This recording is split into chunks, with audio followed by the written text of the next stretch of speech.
നിങ്ങൾ നാളെയിൽ നാം ചർച്ച ചെയ്യുന്നത് 1201 വൃശ്ചിക മാസം 16-ാം തീയതി, അതായത് 2025 ഡിസംബർ മാസം 2-ാം തീയതി കുജവാരം ചൊവ്വാഴ്ചത്തെ ശുഭാശുഭ ഫലങ്ങളാണ്. നാളെ ചൊവ്വാഴ്ച തൃശ്ശൂർ സൂര്യോദയം കാലത്ത് 6:31, അസ്തമയം വൈകിട്ട് 5:57.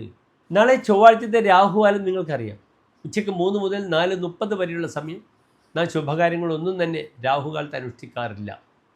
നാളത്തെ നക്ഷത്രം അശ്വതി നക്ഷത്രമാകുന്നു. അശ്വതി എല്ലാ ശുഭകാര്യങ്ങൾക്കും നാം ഉപയോഗിക്കുന്ന നക്ഷത്രമാകുന്നു. അത് ഉത്രത്രയത്തിൽപ്പെടുന്ന നക്ഷത്രമാകുന്നു. ഉത്രത്രയം എന്നാൽ 9 നക്ഷത്രങ്ങളാണ് ഈ നക്ഷത്രങ്ങളിൽ അന്തർഗതമായിട്ടുള്ളത്. ഉത്രമത്രം ചിത്ര, ഉത്രാടം, തിരുവോണം, അവിട്ടം, ഉത്രട്ടാതി, രേവതി, അശ്വതി.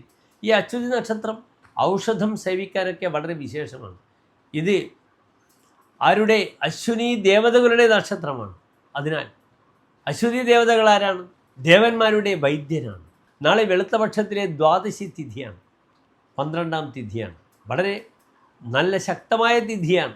നാളെ മറ്റൊരു വിശേഷം, വടക്കൻ മലബാറിലെ ഏറ്റവും പ്രധാനപ്പെട്ട മുത്തപ്പൻ്റെ പറശ്ശിനിക്കടവ് മുത്തപ്പൻ്റെ ക്ഷേത്രത്തിൽ ഉത്സവം ആരംഭിക്കുകയാണ്. നാളെ പറശ്ശിനിക്കടവ് സന്ദർശിക്കാത്ത ഭക്തജനങ്ങൾ ഉണ്ടാകാറുണ്ട്.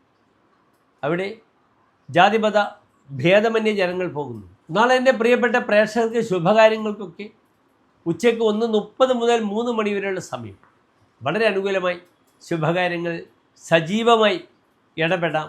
നിങ്ങളുടെ കാര്യങ്ങളൊക്കെ നിർവഹിക്കാൻ നല്ലതാണ്. അശ്വതി നക്ഷത്രമാണ്. നാളെ അശ്വതി നക്ഷത്രത്തിൻ്റെ ആദ്യത്തെ 15 നാഴികയൊന്നും ഉൾപ്പെടുന്നില്ല. അതിനാൽ ധൈര്യമായി ഞാൻ നിങ്ങൾക്ക് നൽകിയ ആ മുഹൂർത്തം നിങ്ങൾക്ക് സ്വീകരിക്കാം.